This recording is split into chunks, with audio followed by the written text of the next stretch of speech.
ప్రస్తుతం ఎలక్షన్లు జరుగుతున్నాయి కదా.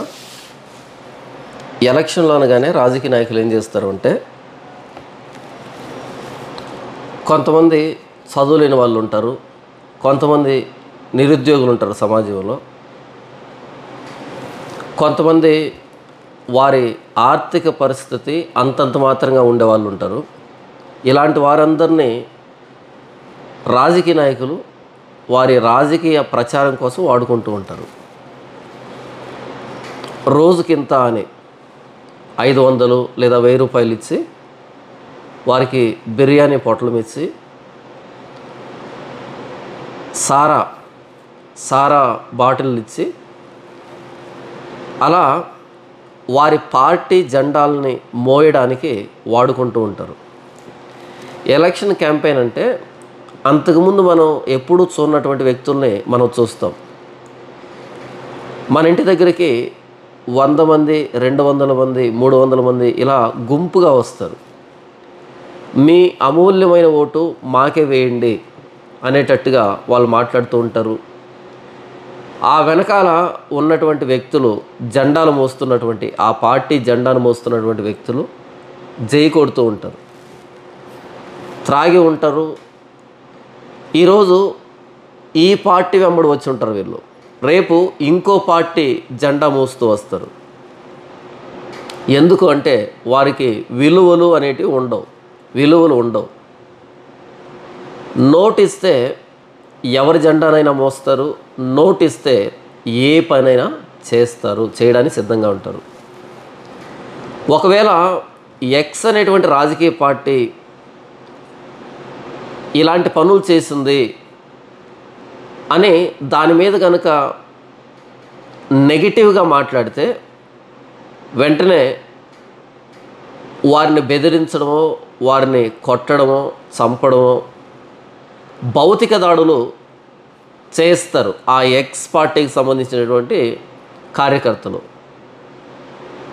అదేంటి, ఈ వ్యక్తి అభిప్రాయాన్ని చెప్పాడు, ఆ అభిప్రాయాన్ని చెబితే దాన్ని ఆలోచించాలి, కానీ అందులో కనుక వాస్తవం ఉంటే వారి తప్పుని సరిచేసుకోవాలి. కానీ ఆ అభిప్రాయాన్ని చెప్పినటువంటి వ్యక్తి మీద దాడులు చేయడం ఏంటి అని అంటే, అలా దాడులు చేయడానికి రౌడీ మోకల్ని, అల్లరి మోకల్ని రాజకీయ నాయకులు పెంచి పోషిస్తూ ఉంటారు.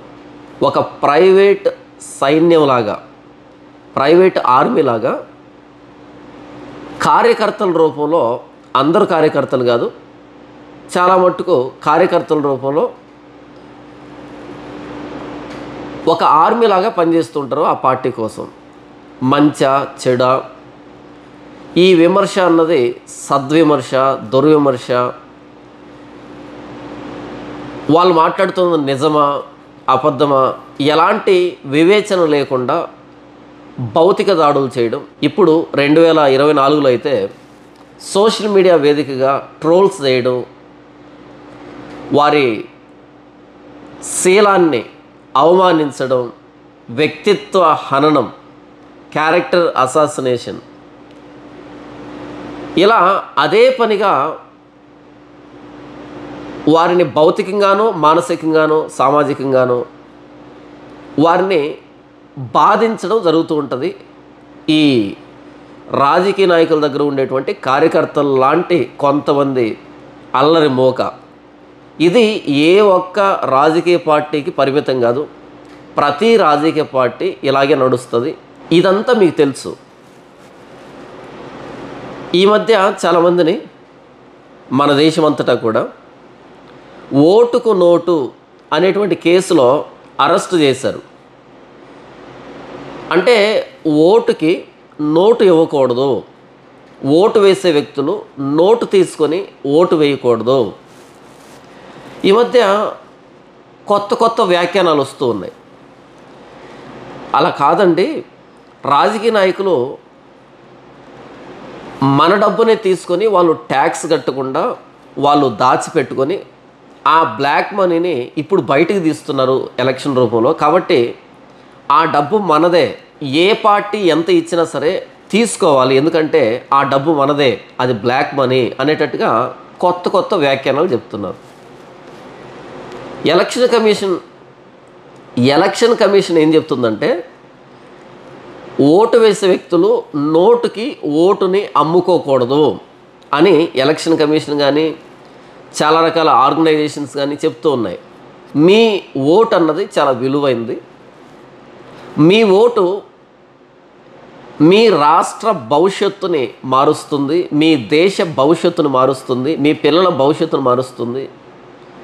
కాబట్టి ఆ ఓటుని తెలివిగా ఆలోచించి ఎవరైతే మీ జీవితాలను బాగు చేస్తాడో, మీ పిల్లల జీవితాలను బాగు చేస్తాడో, మీ దేశం బాగుపడుతుందో, మీ రాష్ట్రం బాగుపడుతుందో, మీ ప్రాంతం బాగుపడుతుందో అలాంటి వారికే ఓటు వేయండి తప్ప ఓటుని అమ్ముకోకండి. ఓటు అన్నది 5 సంవత్సరాలకు ఒకసారి వచ్చేటువంటి అధికారం. అది మన భవిష్యత్తును మార్చుకునేటువంటి అధికారం. అది దాన్ని అమ్ముకోకండి అని సెక్యులర్ ఆర్గనైజేషన్ అయినటువంటి ఎలక్షన్ కమిషన్ మిగిలినటువంటి ఆర్గనైజేషన్ చెప్తూ ఉన్నాయి. ఎందుకు నేను సెక్యులర్ అంటున్నాను అంటే, ఓటుని నోటికి అమ్ముకోకూడదు అన్నది బైబిల్ దాకా వచ్చి ఆలోచించాల్సిన అక్కర్లే. లౌకికమైన వ్యక్తులే చెప్తున్నారు ఓటుని అమ్ముకోకూడదని. అలా చాలామంది రాజకీయ నాయకుల మీద కేసులు ఉన్నాయి. చాలామంది నేతల్ని అరెస్ట్ చేసి జైల్లో పెట్టారు. ఇక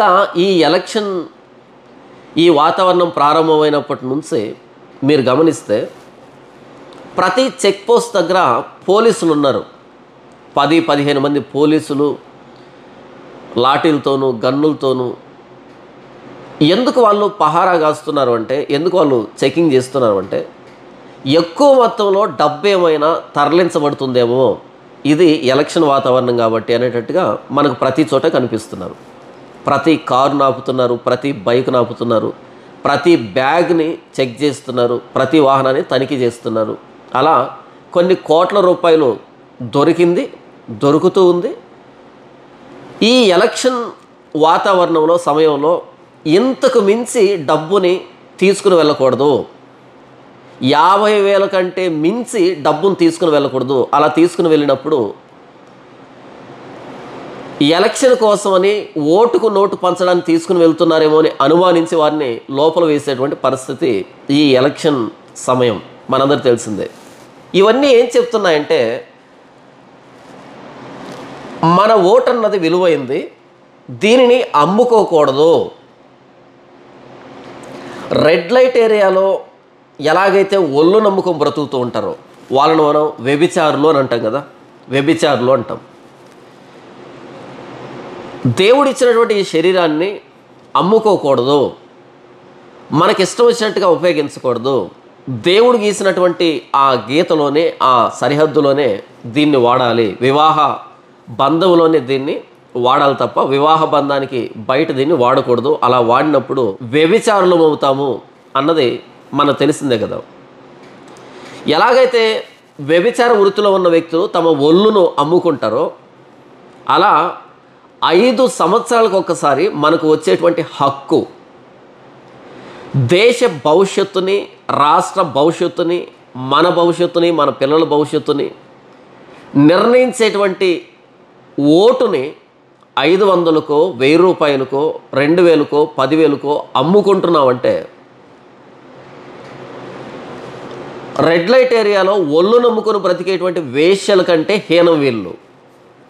ఒక వేశ్య ఒళ్ళు నమ్ముకుంటే తనకే ప్రమాదం, తనకే రోగాలు వస్తాయి, తనకే పరువు పోతుంది, తన జీవితం వృధా అయిపోతుంది. శారీరకంగాను, సామాజికంగాను, మానసికంగాను, ఆత్మీయంగాను. చచ్చిన తర్వాత నరకమే కదా. ఇలా తనే నష్టపోతుంది.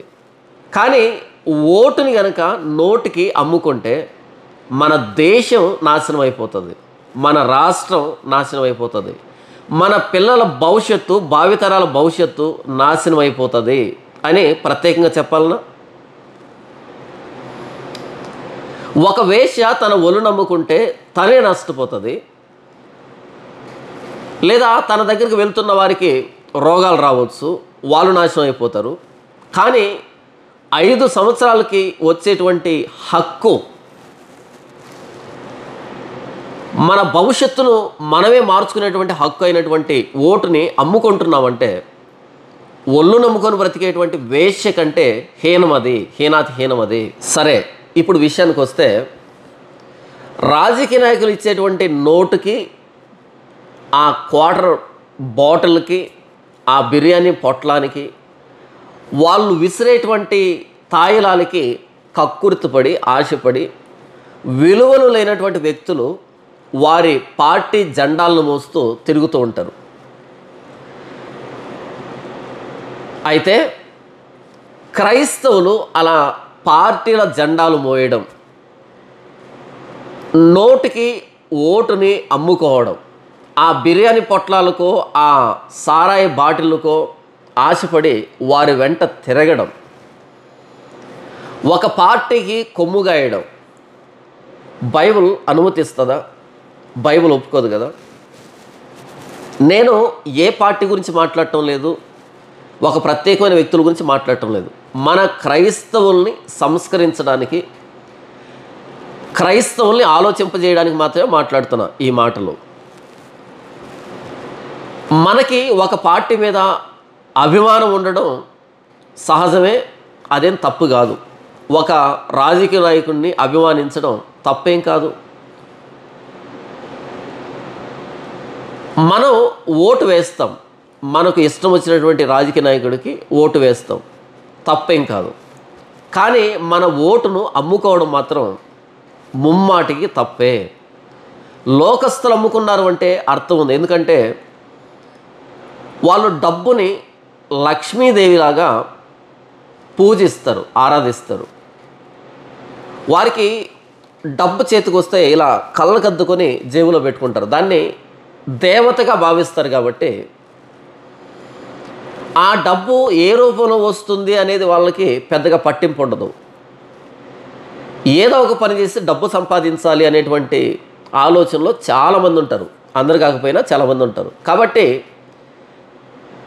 మేమేం చేస్తున్నాం అనేది కాకుండా మాకు ఎంత వస్తుంది, మేము ఎంత సంపాదిస్తున్నాం అనేటువంటి ఆలోచనలో ఉంటారు. కాబట్టి ఈ ఎలక్షన్ సమయంలో పనులు మానేసుకొని పార్టీ జెండాలు మోసినప్పుడు ఎక్కువ మొత్తంలో డబ్బు వస్తుంది, సారాయి వస్తుంది, బిర్యానీ పొట్లాలు వస్తాయి, చీరలు జాకెట్లు వస్తాయి, ఇలా ఈ రాజకీయ నాయకులు ఇచ్చేటువంటి తాయిలాలు వస్తాయనేటట్టుగా తిరుగుతూ ఉంటారు.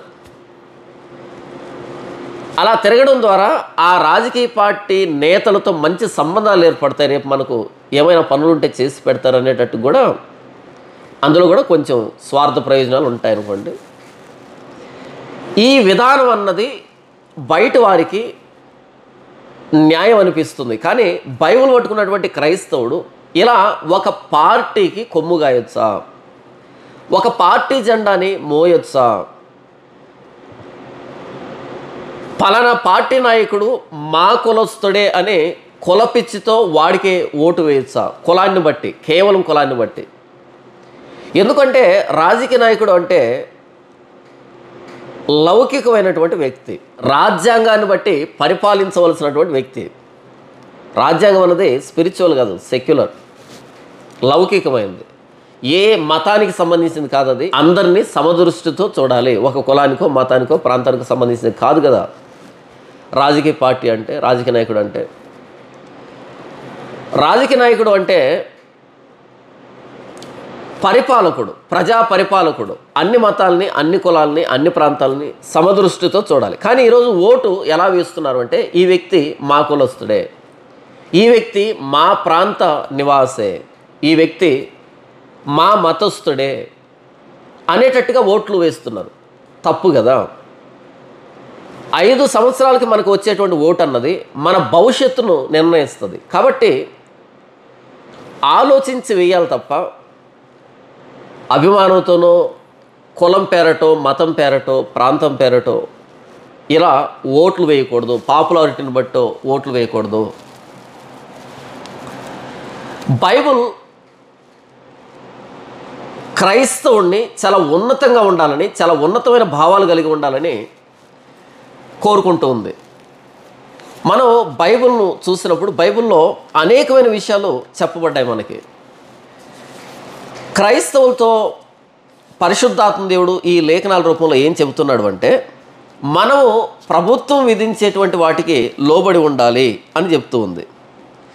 ప్రతి వాడును పై అధికారులకు లోబడి ఉండవలెను, ఏలైనగా దేవుని వలన కలిగినది తప్ప మరి ఏ అధికారమును లేదు. ఉన్న అధికారములు దేవుని వలననే నియమించబడి ఉన్నవి. కాబట్టి అధికారమును ఎదిరించువాడు దేవుని నియమమును ఎదిరించుతున్నాడు. ఎదిరించువారు తమ మీదికి తామే శిక్ష తెచ్చుకొందురు. ఇక్కడ ప్రతి క్రైస్తవుడు కూడా అధికారానికి లోబడి ఉండాలి. ఎందుకంటే అధికారాలు అన్నవి, ప్రభుత్వాలు అన్నవి దేవుని చేత ఏర్పాటు చేయబడినవి. మన భారతదేశంలో మన రాజ్యాంగానికి మనం లోబడి ఉండాలి. ఈ రాజ్యాంగాన్ని బట్టి ఏర్పాటు చేయబడినటువంటి ప్రభుత్వం, అందులో ఎలక్షన్ కమిషన్ ఏం చెప్తుందంటే, మీ ఓటుని అమ్ముకోకూడదు అని చెప్తూ ఉంది. మీ ఓటుని అమ్ముకోకూడదని చెప్తూ ఉంది. ఒక రాజకీయ పార్టీకి కొమ్ము కాయకూడదు. కులాన్ని బట్టి, ప్రాంతాన్ని బట్టి, మతాన్ని బట్టి అలా కాదు ఓటు వేయవలసింది, ఆలోచించి వేయండి, అది మీ భవిష్యత్తు అని ఎలక్షన్ కమిషన్ చెప్తూ ఉంది కదా, అధికారులు చెప్తున్నారు. బైబిల్ ఎప్పుడో చెప్పింది, అధికారానికి లోబడి ఉండండి, అనధికారికమైనటువంటి పనులు చేయకండి, ఇల్లీగల్ యాక్టివిటీస్ మీకు ఉండకూడదని చెప్పింది. ఇదంతా నేను ఎందుకు చెప్పవలసి వచ్చిందంటే, ప్రస్తుతం పాస్టర్లు దగ్గరుండి ఒక్కో పాస్టర్ కింద 100 మంది, 200 మంది, 300 మంది, 1000 మంది, 2000, 3000, 10,000 ఇలా ఒక్కో పాస్టర్ కింద విశ్వాసులు ఉన్నారు కదా. ఈ ఎలక్షన్ టైం వచ్చేటప్పటికి ఈ పాస్టర్లందరూ కూడా ఏదో ఒక పార్టీతో పొత్తు పెట్టుకొని టైఅప్ అయి వారి దగ్గర ప్యాకేజీ తీసుకొని, అమౌంట్ తీసుకొని ఈ 100 ఓట్లని వాళ్లకు అమ్ముకునేటువంటి పరిస్థితి ఏర్పడింది ఈరోజు క్రైస్తవ సంఘంలో. ఆలోచించి ఓటు వేయండి అని చెప్పవలసినటువంటి పాస్టరు, సంఘ కాపరి, నా దగ్గర 100 ఓట్లు ఉన్నాయి, నాకెంత ఇస్తామని ఆయా పార్టీల దగ్గర ప్యాకేజ్ తీసుకుంటున్నటువంటి దౌర్భాగ్యకరమైనటువంటి స్థితి. ఈ ఎలక్షన్ సమయంలో ప్రతి రాజకీయ పార్టీ ఆ ప్రాంతంలో ఉన్నటువంటి క్రైస్తవ పాస్టర్లకి డబ్బు ఇచ్చేటువంటి ప్రయత్నం చేస్తారు. వారందరినీ సమకూర్చి వారి దగ్గర ప్రార్థన చేయించుకొని వారికి ముడుపులు చెల్లించేటువంటి ప్రయత్నం చేస్తుంది. మిగిలినటువంటి 5 సంవత్సరాలు ఎప్పుడు కూడా అలాంటి పని చేయరు. అయితే ఎలక్షన్ టైంలో వాళ్ళు కేవలం మా ఓట్ల కోసమే వచ్చారు అనేది గుర్తెరగకుండా వాళ్ళ దగ్గరికి వెళ్ళి వాళ్ళు ఇచ్చేటువంటి 1000 రూపాయలు, 2000, 3000 తీసుకొని జేబులో పెట్టుకుంటున్నారు. అంటే ఏ విధమైన పాస్టర్లు వీళ్ళు, ఏ విధమైన పాస్టర్లు. ఇంకా దారుణం ఏంటంటే, పాస్టర్లే దగ్గరుండి విశ్వాసాలు తీసుకుని వెళ్ళి క్యాంపెయిన్ చేయిస్తున్నారు, ప్రచారం చేయిస్తున్నారు. ఎంతటి దౌర్భాగ్యం కదా. ఓటు వేసి తప్పులేదు, నాయకుడిని అభిమానించచ్చు తప్పులేదు, కానీ చర్చిల్లోనే మనం పలానా పార్టీకి ఓటేయాలి, పలానా పార్టీకి ఓటేయకూడదు అనేటట్టుగా చర్చిల్లోనే ఎలక్షన్ క్యాంపెయిన్ చేస్తున్నారు, ఎలక్షన్ ప్రచారం చేస్తున్నారు. తప్పు కదా. ఎంత దౌర్భాగ్యకరమైన స్థితికి వచ్చింది క్రైస్తవ్యం. ఎలక్షన్ వాతావరణం రాకముందు నుంచే పాస్టర్లు ఎలక్షన్ క్యాంపెయిన్ మొదలుపెట్టారు. మనం పలానా పార్టీకి ఓటేయాలి, పలానా పార్టీకి ఓటేయాలి, ఇలా పాస్టర్లే ఎలక్షన్ క్యాంపెయిన్ నడిపిస్తున్నారు ఆ రాజకీయ నాయకుల దగ్గర డబ్బులు తీసుకొని. ఇది దౌర్భాగ్యం కదా. ఇలా ఎలక్షన్ కోసమని ప్రచారం చేస్తున్నటువంటి ఈ పాస్టర్లు ఒక వచనాన్ని తీస్తున్నారు. అదేంటి, మనం ఆత్మ సంబంధమైన వ్యక్తులం కదా, మనము ఒక రాజకీయ పార్టీకి కొమ్ము కాయకూడదు అని మాట్లాడినప్పుడు ఈ ధనాపేక్ష కలిగినటువంటి, బైబిల్ పట్ల అవగాహన లేనటువంటి ఈ పాస్టర్లుగా పిలువబడుతున్న వాళ్ళు కానీ, అటు విశ్వాసులు కానీ ఎలక్షన్ సమయం వచ్చినప్పుడు ఉచితంగా వచ్చేటువంటి డబ్బు కోసమే అందరూ ఎగబడుతున్నారు. అందులో పాస్టర్లు, క్రైస్తవులు కూడా ఉన్నారు. ఇది దౌర్భాగ్యం. అందుకని మాట్లాడుతున్నాను నేను. ఇలాంటి వాళ్ళు సమర్థించుకోవడానికి చూపించేటువంటి వచనం ఏంటంటే, అపోస్తలుడైన పౌలు తిమోతికి రాసిన మొదటి పత్రిక 2వ అధ్యాయం మొదటి 3 వచనాలని చూపెడుతూ ఉన్నారు. చూద్దాం. మనము సంపూర్ణ భక్తియు మాన్యతయు కలిగి నెమ్మదిగాను సుఖముగాను బ్రతుకు నిమిత్తము అన్నింటికంటే ముఖ్యముగా మనుషులందరి కొరకును, రాజుల కొరకును, అధికారులందరి కొరకును విజ్ఞాపనములను, ప్రార్థనలను, యాచనలను కృతజ్ఞతాస్తుతులను చేయవలనని హెచ్చరించుచున్నాను. ఈ వచనాలను చూపించి అపోస్తలుడైన పౌలు రాజుల కొరకు, అధికారులందరి కొరకు విజ్ఞాపనలు, ప్రార్థనలు, యాచనలు, కృతజ్ఞతాస్తుతులు చేయాలని హెచ్చరిస్తున్నాడు కదా. కాబట్టి అధికారుల కోసం మనం ప్రార్థన చేయాలి అనేటట్టుగా ఒక్కో రాజకీయ పార్టీకి కొమ్ము కాస్తున్నటువంటి వైనం. నేను ఏ పార్టీ గురించి ప్రత్యేకంగా మాట్లాడటం లేదు, అన్ని చోట్ల పరిస్థితి ఇలాగే ఉంది. బయట వాళ్ళు అలా కొమ్ము గాయచ్చు, ఈ ఎలక్షన్ సమయంలో ఉచితంగా వచ్చేటువంటి ఆ డబ్బు కోసం కకృతి పడవచ్చు. కానీ క్రైస్తవులు ఉన్నతమైన భావాలు కలిగి, ఎందుకంటే ప్రభు అయిన యేసుక్రీస్తు రక్తంలో కడగబడ్డాం కాబట్టి ఉన్నతమైన భావాలు కలిగినటువంటి వ్యక్తులుగా మనం ఉండాలి కదా. కానీ ఈరోజు క్రైస్తవ పాస్టర్లు భ్రష్టు పట్టించేశారు. విశ్వాసుల్ని ఓటర్లుగా చూస్తున్నారు. నా దగ్గర ఇన్ని ఓట్లు ఉన్నాయి, నాకెంత ఇస్తావని ప్యాకేజ్ తీసుకుంటున్నటువంటి దౌర్భాగ్యకరమైన స్థితి. విశ్వాసులు కూడా ఆలోచన లేకుండా, అవును కదా మనం రాజుల కొరకు, అధికారుల కొరకు ప్రార్థన చేయాలి కదా అనేటట్టుగా ఫలానా నాయకుడు గెలవాలి, ఫలానా నాయకుడు ఓడిపోవాలి, ఇలా ప్రార్థనలు చేస్తున్నారు, ఇలా ప్రచారం చేస్తూ ఉన్నారు. ఇప్పుడు ఈ తిమోతి మొదటి పత్రిక 2వ అధ్యాయం 2వ వచనంలో రాజుల కొరకును, అధికారులందరి కొరకును విజ్ఞాపనములను, ప్రార్థనలను, యాచనలను, కృతజ్ఞతాస్తుతులు చేయవలని హెచ్చరించుతున్నాను అన్నటువంటి ఈ మాట ఎప్పుడు చెప్పబడింది? ఎందుకు ఆత్మ సంబంధమైనటువంటి విషయాలు బోధించవలసినటువంటి పాస్టర్లు రాజకీయాల గురించి మాట్లాడుతూ భ్రష్టు పట్టిపోయారంటే లేఖనాలను అర్థం చేసుకోక. ఇక్కడ తిమోతి పత్రికలో అపోస్తలుడైన పౌలు చెప్తున్నాడు కదా, అప్పుడు క్రైస్తవులకి ఓటు లేదు, క్రైస్తవులకి ఓటు లేదు. ఈ తిమోతి పత్రిక వ్రాస్తూ ఉన్నప్పుడు క్రైస్తవులకి ఓటు లేదు. అప్పుడు రోముని నీరో పరిపాలిస్తున్నాడు. నీరో చిత్రహింసలు పెడుతున్నాడు క్రైస్తవుల్ని. మనం క్రైస్తవ చరిత్రలోనికి వెళ్తే, సంఘ చరిత్రలోనికి, నీరో ఎంతటి దారుణమైన వ్యక్తి అన్నది మనకు తెలుసు కదా. క్రైస్తవుల్ని ఒక తెగుల్లాగా చూశాడు. తెగులు, పెస్ట్.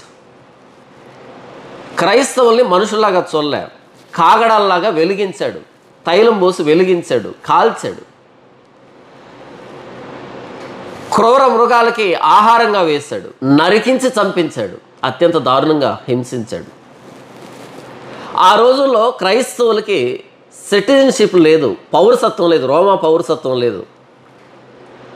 ఆ రోజు రాజ్యాలు అన్నవి ప్రజాస్వామ్య రాజ్యాలు కాదు, ప్రజాస్వామ్య దేశాలు కాదు, ప్రజలు ఎన్నుకునేటువంటి విధానం కాదు. రాజరిక వ్యవస్థలో ఈ మాట వ్రాస్తున్నాడు. రాజరిక వ్యవస్థలో నియంతృత్వం ఉంటుంది, ప్రజాస్వామ్యం కాదు, నియంతృత్వం ఉంటుంది. క్రైస్తవులకి ఓటు లేనటువంటి, క్రైస్తవులు కనీసం పౌరులుగా కూడా గుర్తించినటువంటి, సాటి వ్యక్తులుగా కూడా గుర్తించినటువంటి, తెగుల్లాగా చూస్తున్నటువంటి ఆ సంస్కృతిలో పౌలు ఏమంటున్నాడు అంటే, ఏది ప్రభు అయిన యేసుక్రీస్తు వారి మాటను ఆధారం చేసుకొని, మిమ్ములను హింసిస్తున్న వారి కొరకు ప్రార్థన చేయండి, మిమ్ములను హింసిస్తున్న వారి కొరకు ప్రార్థన చేయండి అని ప్రభు అయిన యేసుక్రీస్తు వారు చెప్పారు కదా.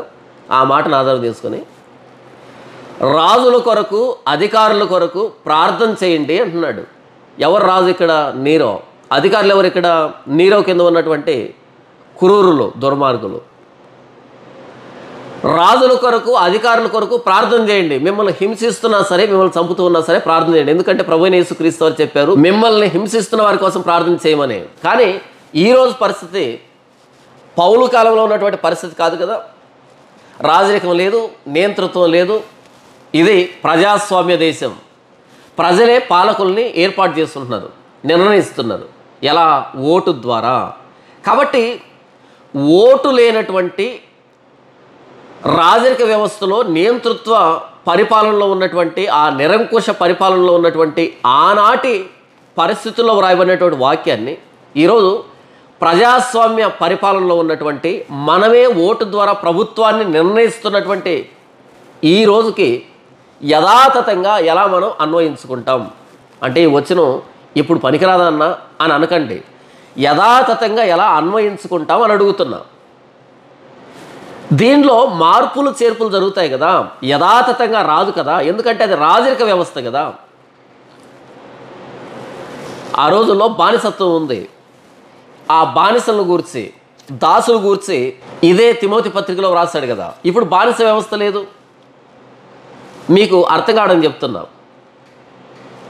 ఆ రాజరిక వ్యవస్థలో రాసినటువంటి ఆ వచనం అన్నది యథాతథంగా ఈరోజు ఎలా అన్వయించబడుతుంది? ఇప్పుడు దాని రూపాన్ని మార్చుకుంటుంది, దాని అన్వయింపు మారిపోతుంది. అది రాజరికం, నిరంకుశత్వం, వంశపారపర్యమైనటువంటి పరిపాలన, నియంతృత్వం. ఈరోజు ప్రజాస్వామ్యం మనం నిర్ణయిస్తున్నాం. ఆ రోజు ప్రజల జీవితాలని రాజులు నిర్ణయిస్తే ఈరోజు అధికారుల జీవితాలని, నాయకుల జీవితాలని మనం నిర్ణయిస్తున్నాం ఓటు ద్వారా. కాబట్టి ఈ వచనం అన్నది యథాతథంగా ఇప్పుడు అన్వయించబడదు. ఇప్పుడు ఏంటంటే మనం ఆలోచించాలి, మన భవిష్యత్తు ఎవరికి ఓటు వేస్తే బాగుంటుంది, మన దేశ భవిష్యత్తు కానీ, రాష్ట్ర భవిష్యత్తు కానీ, మన ఊరి భవిష్యత్తు కానీ, మన పిల్లల భవిష్యత్తు కానీ, ఎవరికి ఓటు వేస్తే బాగుంటుంది అనే కనీస అవగాహన కలిగి ఓటు వేయాలి కదా. రాజుల కొరకు, అధికారుల కొరకు ప్రార్థన చేయమన్నాడని వాళ్ళ పార్టీ జెండాలు మోయమన్నాడు అని అర్థం కాదు కదా. వాళ్ళు ఇచ్చేటువంటి డబ్బును తీసుకోండి, అలా నోటికి ఓటుని అమ్ముకోండి అని అర్థం కాదు కదా. వాళ్ళ బిర్యానీ పొట్లాలకి, వాళ్ళు ఇచ్చేటువంటి తాయిలాలకి ఆశపడండి, ఎగబడండి అని అర్థం కాదు కదా. ఇక్కడ రాజుల కొరకు, అధికారుల కొరకు ప్రార్థన చేయండి అని చెప్పిన సందర్భం ఏంటంటే హింస, శ్రమ, ట్రిబులేషన్ టైం అంటారు దాన్ని. పర్సిక్యూషన్ జరుగుతుంది క్రైస్తవుల మీద. క్రైస్తవుల్ని కాల్చి చంపుతున్నారు, నరికి చంపుతున్నారు, క్రూర మృగాలకి ఆహారంగా వేస్తున్నారు, కరువు కాటకాలు. రోమ్లో వస్తున్న ప్రతిదానికి క్రైస్తవుల్ని బాధ్యులుగా చూపించి, వాళ్ళని కారణంగా చూపించి, వాళ్ళను తెగులుగా చూపించి వాళ్ళను చంపుతున్నటువంటి నేపథ్యంలో మీరు హింసించబడుతున్నా సరే మిమ్మల్ని హింసిస్తున్న వారి కోసం ప్రార్థన చేయండి అని ప్రభువైన యేసుక్రీస్తు వారి మాటని ప్రాక్టికల్గా వాళ్ళు చేసి చూపించేటట్టుగా పురిగొల్పుతున్నాడు అపోస్తలుడైన పౌలు ఈ మాట ద్వారా. రాజుల కొరకు, అధికారుల కొరకు ప్రార్థన చేయండి అని. అది దాని నేపథ్యం. నీరో క్రూరుడు, దుర్మార్గుడు, నీరో కోసం ప్రార్థన చేయండి. నీరో మనసు మారేదానికోసం ప్రార్థన చేయండి. నీరో మారు మనసు పొందేదానికోసం ప్రార్థన చేయండి. నీరో క్రైస్తవులకి అనుకూలమైన చట్టాలు చేసేదానికి ప్రార్థన చేయండి.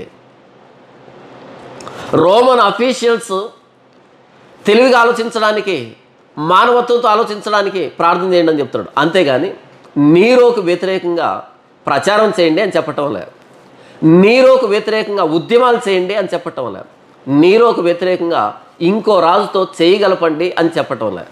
కానీ ఈరోజు క్రైస్తవులు ఏం చేస్తున్నారు అంటే ఒక రాజకీయ పార్టీ భుజం మీద ఎక్కించుకొని ఇంకో రాజకీయ పార్టీ మీద దుష్ప్రచారం చేస్తూ ఉన్నారు. ఈ రాజకీయ పార్టీని భుజం మీద కొంతమంది ఎత్తుకొని ఈ రాజకీయ పార్టీ మీద దుష్ప్రచారం చేస్తున్నారు, ఉద్యమాలు చేస్తున్నారు, తిరుగుబాటు చేస్తున్నారు.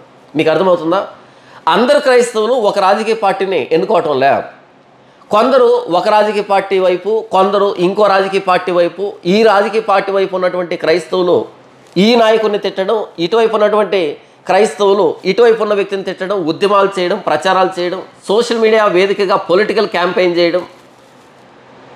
ఎంతసేపు ఆ రాజకీయ పార్టీ నేతకి వ్యతిరేకంగా వీళ్ళు వీడియోలు పెట్టడం, ఈ రాజకీయ పార్టీ నేతకు వ్యతిరేకంగా వీళ్ళు వీడియోలు పెట్టడం. ఇలా ఎవరికి నచ్చినటువంటి రాజకీయ పార్టీ జెండాలను భుజాల మీద మోస్తూ ఉన్నారు.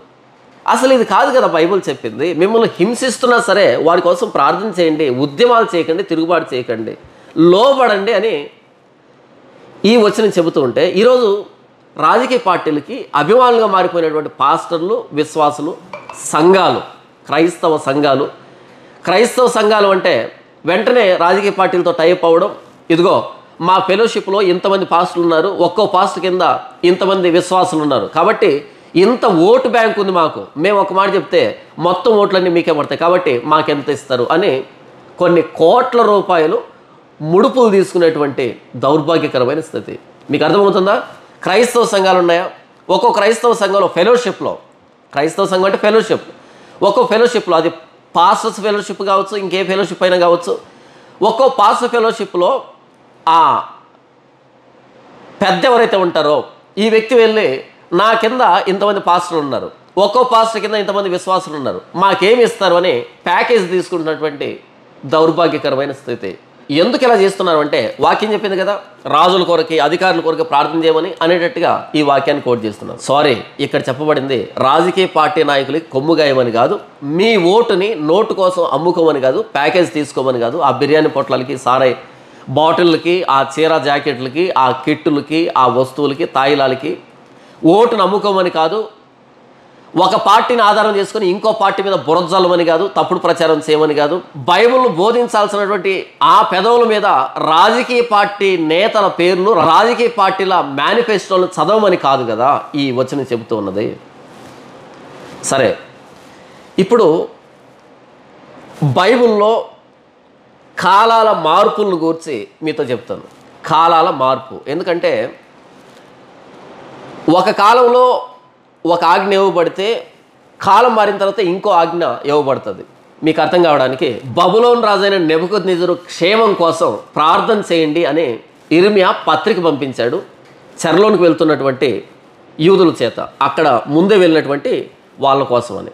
మరొకసారి చెప్తున్నాను, చెరలోనికి వెళ్ళినటువంటి వాళ్ళకి, చెరలోనికి వెళ్తున్న వారి చేత ఉత్తరం పంపించాడు ప్రవక్త అయిన ఇర్మియా.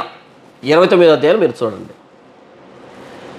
బబులోను క్షేమం కోసం ప్రార్థన చేయండి, బబులోను రాజు క్షేమం కోసం ప్రార్థన చేయండి, బబులోనులో ఇల్లు కట్టుకోండి, పొలాలు పెట్టుకోండి, పెళ్ళిళ్ళు చేసుకోండి, బబులోనుని మీ దేశంగా భావించండి, బబులోను క్షేమం కోసం ప్రార్థన చేయండి అని ఇర్మియా పత్రిక రాశాడు చెరలో ఉన్నటువంటి యూదులకి.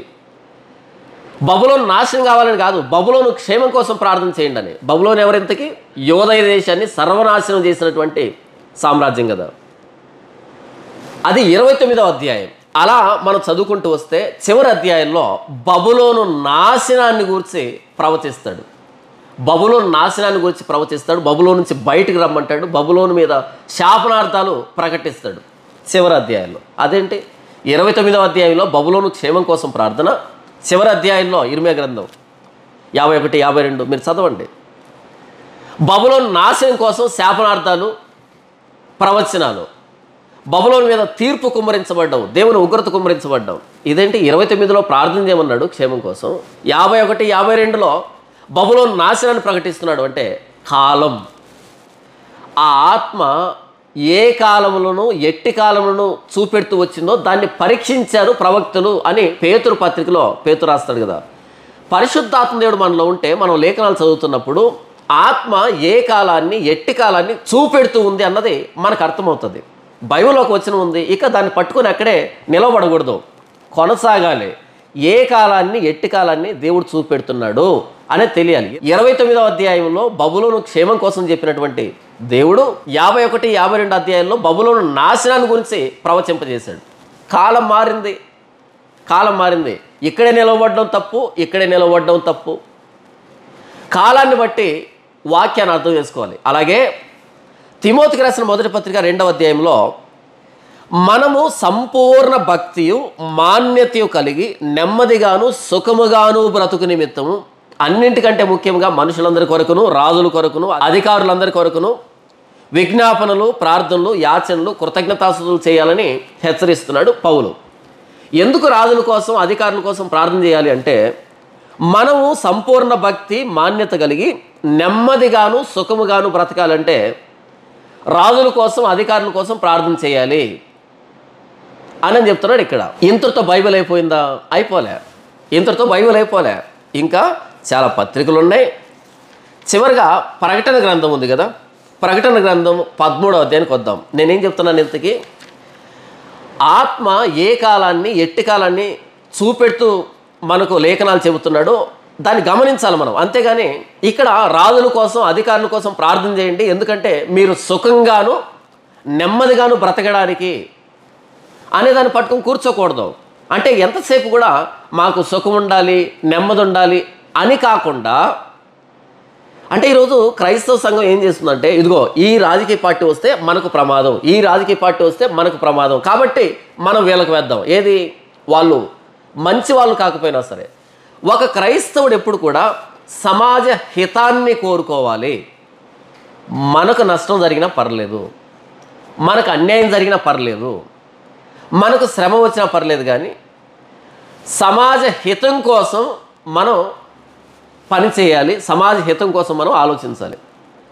కానీ ఈరోజు క్రైస్తవులు ఇదిగో పలానా రాజకీయ పార్టీ వస్తే మాకు ప్రమాదం కాబట్టి మేము ఈ వ్యక్తికి ఓటు వేయం, పలానా వ్యక్తి నాయకుడు అయితే సమాజానికి మేలు జరుగుతుంది అని కాకుండా పలానా నాయకుడు వస్తే మాకు నష్టం జరుగుతుందేమో అని ఆలోచించేటువంటి స్థితిలోనికి ఈరోజు క్రైస్తవ్యం వచ్చింది. తేడా అర్థమవుతుందా? మనము సుఖముగాను నెమ్మదిగాను బ్రతకడానికి ప్రార్థన చేయండి రాజుల కొరకు, అధికారులందరి కొరకు అన్నాడు పౌలు. ఇక్కడ సుఖముగా నెమ్మదిగా అదే కొనసాగిందా బైబిల్ చివరి దాకా? అదే భావజాలం కొనసాగిందా? కాదు. ప్రకటన గ్రంథం 13వ అధ్యాయం వచ్చేటప్పటికి నీరో చక్రవర్తిని ఒక క్రూర మృగంగా, రోమా సామ్రాజ్యాన్ని క్రూర మృగంగా పోలుస్తున్నాడు అపోస్తలుడైన యోహాను. అక్కడేమో పౌలు ప్రార్థన చేయండి మనం సుఖంగా నెమ్మదిగా బ్రతకడానికి అన్నాడు. ఇక్కడ ప్రకటన గ్రంథంలో క్రూర మృగం లాంటి రాజ్యాలు పరిపాలన చేస్తున్నాయి కాబట్టి ఆ క్రూర మృగాలకి ఆహారం కావడానికి సిద్ధం కండి అని చెప్తున్నాడు అపోస్తలుడైన యోహాను. తేడా గమనించండి. అపోస్తలుడైన పౌలు రాజుల కొరకు, అధికారుల కొరకు, వారి రక్షణ కొరకు, వారి మారు మనసు కొరకు ప్రార్థన చేయండి, నిన్ను హింసిస్తున్న వారి కోసం ప్రార్థన చేయి అని యేసు చెప్పినటువంటి మాటని అక్కడ గుర్తు చేస్తున్నాడు. ఇక్కడ హింసకి సిద్ధపడండి, దాడులకి సిద్ధపడండి, నష్టానికి సిద్ధపడండి, ప్రాణాలు పోగొట్టుకోవడానికి సిద్ధపడండి. ఎందుకంటే పరిపాలన చేస్తూ ఉన్నది క్రూరమృగం లాంటి రాజ్యాలు అని చెప్తున్నాడు ప్రకటన గ్రంథం 13వ అధ్యాయంలో. నేను ఎందుకు ఈ మాట చెప్తున్నాను అంటే, ఎల్లవేళలా సంఘానికి నెమ్మది సుఖం ఉండదు. ఎల్లవేళలా సంఘం సుఖాన్ని నెమ్మదిని అపేక్షించకూడదు. కొన్ని సందర్భాల్లో శ్రమకి, బాధకి, నష్టానికి, కష్టానికి, ఖడ్గానికి, కరువుకి, ఉపద్రవానికి ఎదురు వెళ్ళాలి, స్వాగతించాలి. నేను చెప్పటం లేదు, బైబిల్ చెప్తూ ఉంది. మరియు 10 కొమ్ములను 7 తలలను గల ఒక క్రూర మృగం, 10 కొమ్ములు అంటే 10 మంది రాజులు, 7 తలలు అంటే 7 కొండల మీద ఉన్నటువంటి రోమ్ ఎంపైర్ 10 మంది రాజుల చేత పరిపాలించబడింది. 7 కొండల మీద ఉన్నటువంటి పట్టణం రోమ్. మరియు 10 కొమ్ములను 7 తలలను గల ఒక క్రూర మృగం సామ్రాజ్యాన్ని క్రూర మృగంతో పోలుస్తున్నాడు. క్రూర మృగం లాంటి పరిపాలన, కనికరం ఉండదు, జాలి ఉండదు, దయ ఉండదు, మానవత్వం ఉండదు. జంతువుకి ఈ భావోద్వేగాలు ఉండవు కదా, అది క్రూరంగా వేటాడటమే దానికి తెలుసు. అలాగే ఈరోజు ప్రభుత్వాలు వారి స్వార్థం కోసం ఎవరి జీవితాలైనా తీసివేస్తారు.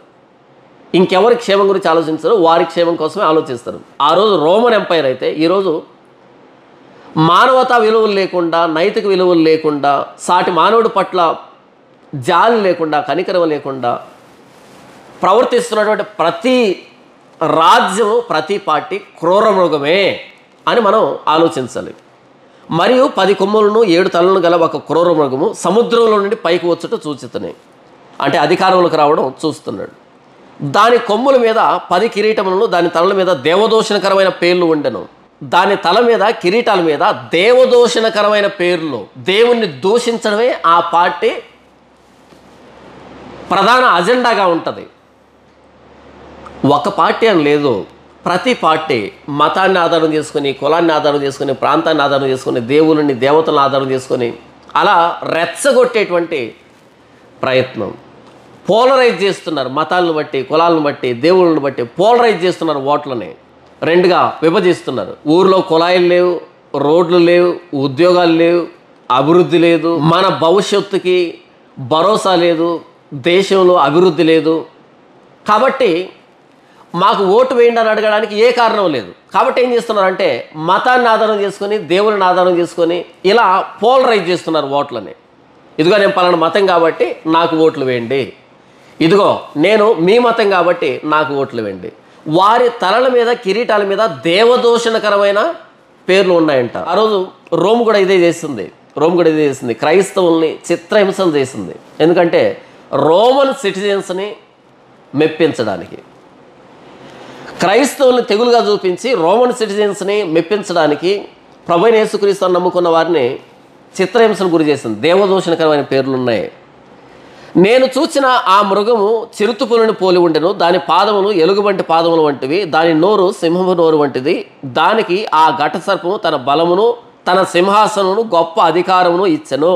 ఇక్కడ చూడండి, ఆ రాజ్యం అంట చిరుతుపుల్లాగా, ఎలుగుబంటలాగా, సింహంలాగా, అంటే బలమైంది, వేగమైంది, తెలివైంది, చురుకైంది, గొప్పదైనటువంటి సామ్రాజ్యం, దానికి తిరుగులేదు అని చెప్తున్నాడు ఇక్కడ. అయితే ఆ మృగానికి ఎవరు అధికారం ఇచ్చారు అంటే, దానికి ఆ ఘట సర్పము తన బలమును, తన సింహాసనమును, గొప్ప అధికారమును ఇచ్చెను. ఆ మృగానికి అధికారం ఇచ్చింది ఎవరంటే ఘట సర్పము. ఘట సర్పం అంటే సాతాను, అపవాది. అంటే క్రైస్తవుల మీద దాడులు చేస్తున్నటువంటి,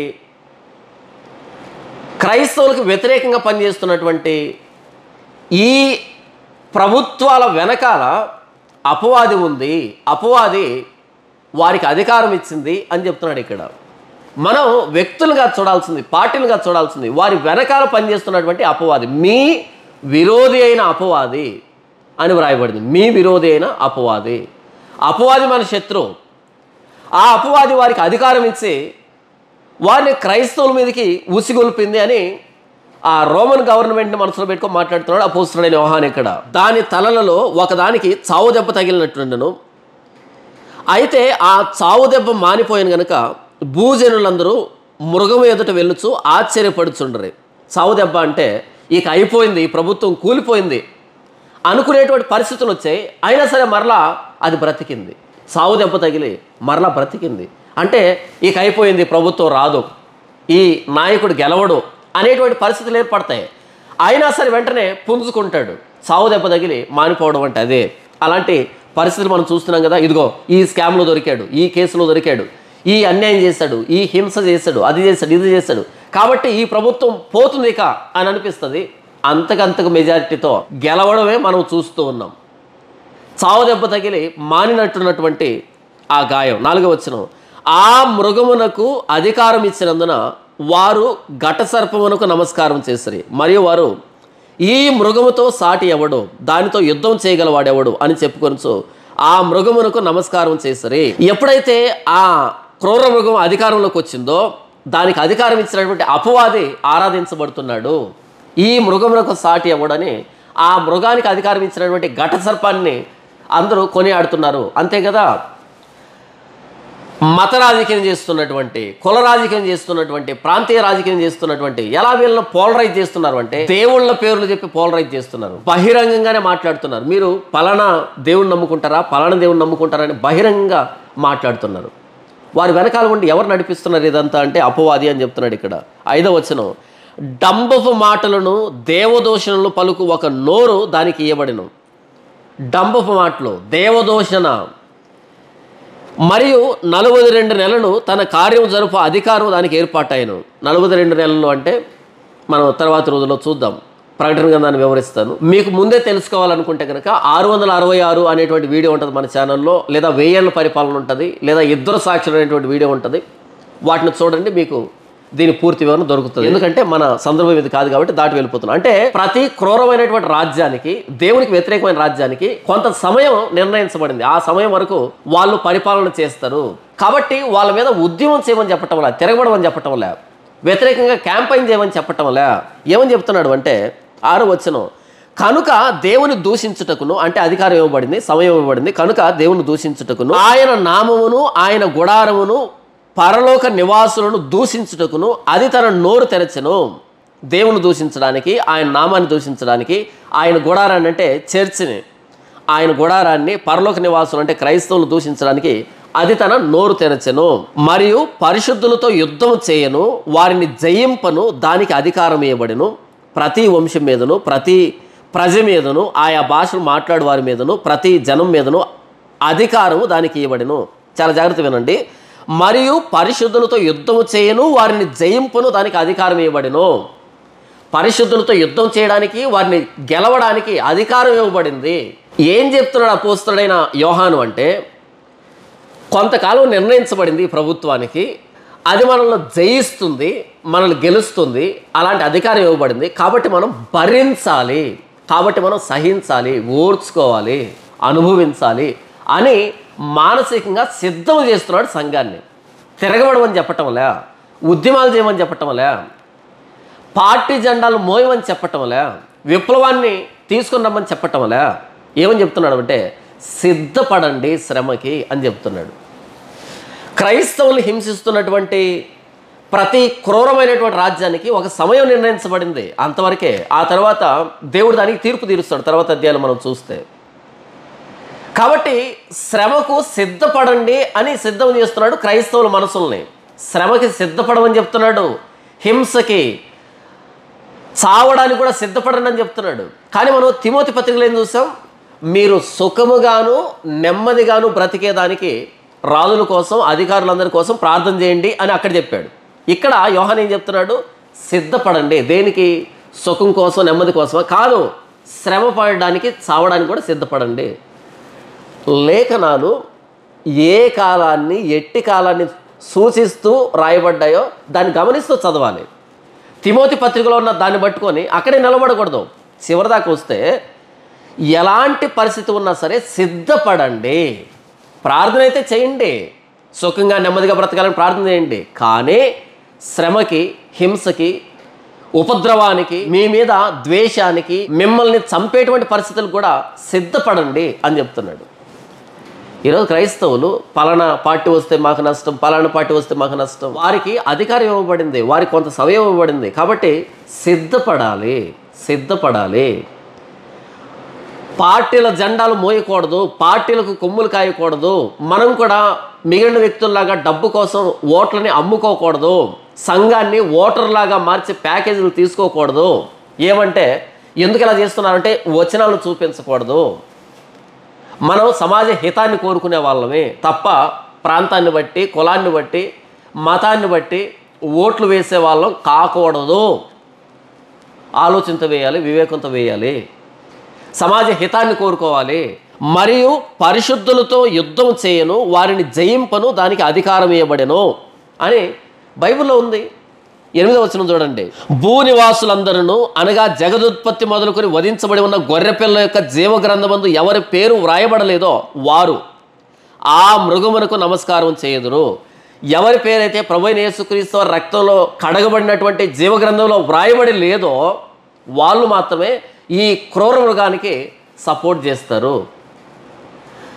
అంటే నాశనానికి నిర్ణయించబడిన వాళ్ళు మాత్రమే దేవదూషణకరమైనటువంటి మాటలు పలికేటువంటి అలాంటి నేతలను ఆశ్రయిస్తారు, అలాంటి పార్టీల్లో ఉంటారు, అలాంటి ప్రభుత్వంలో ఉంటారు. ప్రభువైన యేసుక్రీస్తు వారికి వ్యతిరేకమైన చట్టాలు చేసేటువంటి వ్యక్తులు నాశనానికి నిర్ణయించబడిన వాళ్ళు జీవగ్రంథంలో లిఖించబడిన వారు కాదు అని బైబిల్ చెప్తుంది. కాబట్టి వారి అంతాన్ని చెప్తున్నాడు ఇక్కడ. ఎంతకాలం అండి? 60, 70, 80, 90 సంవత్సరాలు. వాళ్ళు ఉండరు, మనం ఉండం. వాళ్ళు ఉండరు, మనం ఉండం. హింస పెట్టిన వాళ్ళు ఉండరు, హింసించబడిన మనము ఉండం. ఇద్దరు గతించిపోతాం. అయితే హింసించబడిన మనం దేవుని రాజ్యానికి, దేవునితో సదాకాలం ఉండడానికి వెళ్తాం. హింసించిన వాళ్ళు అపవాదితోనూ వారి దూతలతోనూ నరకంలో కాలుతూ ఉంటారు. కాబట్టి వీళ్ళకెందుకు భయపడుతున్నారు? శ్రమను సహించండి, హింసను భరించండి, మరణం వరకు నమ్మకంగా ఉండండి అని చెప్తున్నాడు. మానసికంగా ప్రిపేర్ చేస్తున్నాడు. కానీ ఈరోజు క్రైస్తవ నాయకులు, వాక్యం తెలియనటువంటి క్రైస్తవ నాయకులుగా చలామణి అవుతున్న వాళ్ళు ఏం చేస్తున్నారు అంటే, ఇదిగో మీరు పలానా వాళ్ళకి ఓటు వేయండి, మీరు పలానా వాళ్ళకి ఓటు వేయండి అని చెప్తున్నారు. ఏది? వాళ్ళ దగ్గర ప్యాకేజ్ తీసుకొని. నిజాయితీగా చెప్తే పర్లే, నిజాయితీగా ఆలోచించి చెప్తే పర్లే. నిజాయితీగా కాదు, ఆల్రెడీ వాళ్ళ దగ్గర మ్యాచ్ ఫిక్సింగ్ చేసుకున్నారు, ప్యాకేజ్ తీసుకున్నారు, డబ్బు తీసుకొని మీరు వీళ్ళకు ఓటేయండి, మీరు వీళ్ళకు ఓటేయండి. సిగ్గనిపించట్లేదా? ఒకవేళ విశ్వాసులే వచ్చి పలానా పార్టీ వస్తే మనకి ఎలాగండి అని అన్నా సరే, దానికి ఎంత సమయం ఇవ్వబడిందో అంత సమయం మాత్రమే పరిపాలన చేస్తుంది. మనం ఓర్చుకోవాలి, సహించాలి, భరించాలి. వాళ్ళు చనిపోతారు, మనం చనిపోతాం, మనకు నిత్యరాజ్యం ఉంది, వాళ్ళకి నిత్య నాశనం ఉంది అని మానసికంగా సిద్ధపరచవలసినటువంటి క్రైస్తవ నాయకులు ప్యాకేజ్ తీసుకొని ఉద్యమాలు చేస్తున్నారే, క్యాంపెయిన్ చేస్తున్నారే. సిగ్గనిపించట్లేదా? ఎవడైనను చెవి గలవాడైతే వినుగాక, ఎవడైనను చెరపట్టవలనని ఉన్న ఎడల వాడు చెరలోనికి పోవును, ఎవడైనను ఖడ్గం చేత చంపిన ఎడల వాడు ఖడ్గం చేత చంపబడవలను. ఈ విషయంలో పరిశుద్ధుల ఓర్పును విశ్వాసమును కనబడును. ఎవడైనా చెరలోనికి వెళ్ళాలని నిర్ణయించబడి ఉంటే వాడు చెరలోనికి వెళ్ళాలి. ఎవడైనా ఖడ్గం చేత చావాలని నిర్ణయించబడి ఉంటే వాడు ఖడ్గం చేత చావాలి. అంతేగాని తిరుగుబాటు చేయకండి, ఉద్యమాలు చేయకండి, క్యాంపెయిన్ చేయకండి, పార్టీ జెండాలు మోయకండి. మీకున్నటువంటి ఓటు అనేటువంటి హక్కుని దుర్వినియోగం చేసుకోకండి. డబ్బు కోసమో, కులం కోసమో, ప్రాంతం కోసమో, మతం కోసమో విచక్షణ లేకుండా ఓటు వేయకండి. ఇప్పటి భాషలో ఎవడైతే చెరకు వెళ్ళాలని ఉంటే వాడు చెరలోనికి వెళ్ళాలి, ఎవడైతే ఖడ్గానికి అప్పగించబడాలంటే వాడు ఖడ్గానికి అప్పగించబడాలి. ఇందులో పరిశుద్ధుల ఓర్పు విశ్వాసం కనబడును. అంటే పరిశుద్ధులు ఓర్పు విశ్వాసం కనబరచాలి. క్రైస్తవులు ఓర్పుని విశ్వాసాన్ని కనబరచాలి, ఓర్చుకోవాలి. దేవుడికి ప్రతిదాని పట్ల ఒక ప్రణాళిక ఉందని విశ్వాసం కలిగి జీవించాలి.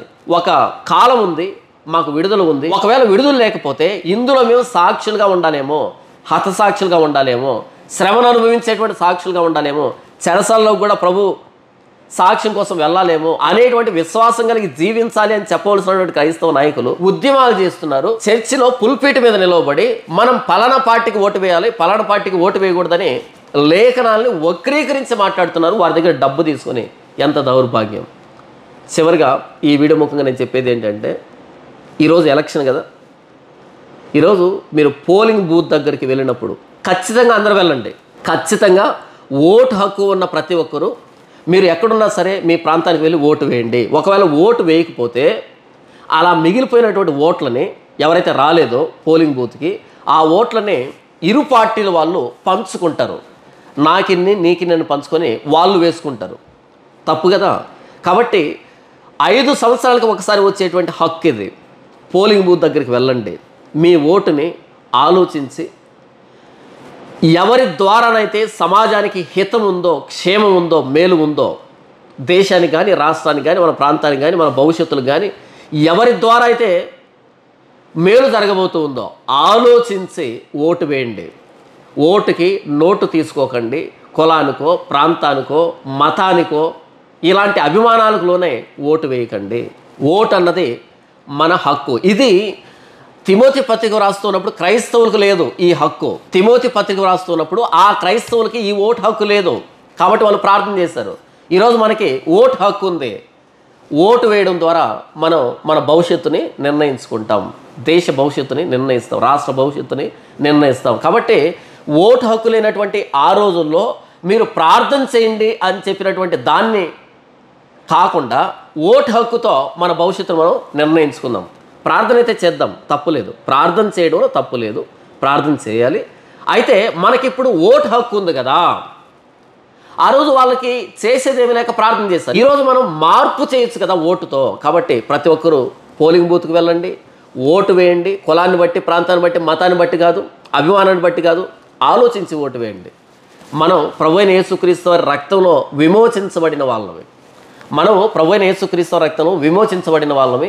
మన పేరు జీవగ్రంథమందు వ్రాయబడి ఉంది.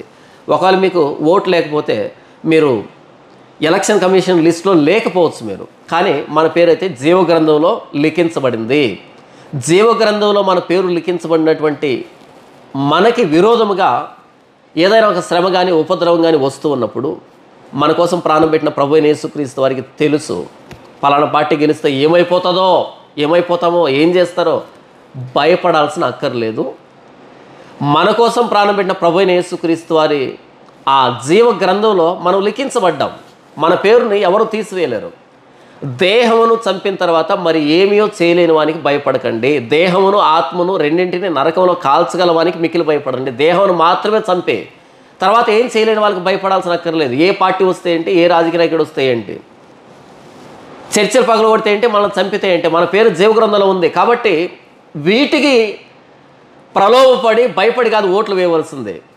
మన కోసం ప్రాణం పెట్టిన ప్రభువైన యేసుక్రీస్తు వారి ఆయన ప్రాణత్యాగాన్ని గౌరవించే క్రైస్తవుడు అంటే ఓట్లు అమ్ముకునేవాడు కాదు, ప్రలోభాలకి లోబడేవాడు కాదు, భయపడేవాడు కాదు, డబ్బు కోసం కక్కుర్తిపడేవాడు కాదు, ప్రాంతానికో, కులానికో, మతానికో అభిమానం చూపించేవాడు కాదు, ఆలోచించేవాడు, ఉన్నతంగా ఆలోచించేవాడు, ఉన్నతమైన భావజాలం కలిగేవాడు. నోటుకి ఓటు లేదా ప్రాంతానికి, కులానికి, మతానికి కాకుండా మన ప్రభువైన యేసుక్రీస్తు ప్రాణత్యాగాన్ని బట్టి మన కొన్ని క్రైస్తవ విలువలు ఉన్నాయి. ఆ విలువలు బట్టి ఓటు వేయండి. కాబట్టి పోలింగ్ బూత్కి వెళ్ళండి, ఓటు వేయండి. ఏ ప్రభుత్వం వచ్చినా సరే అది ప్రభువు నియమించినటువంటి ప్రభుత్వం అని భావిద్దాం.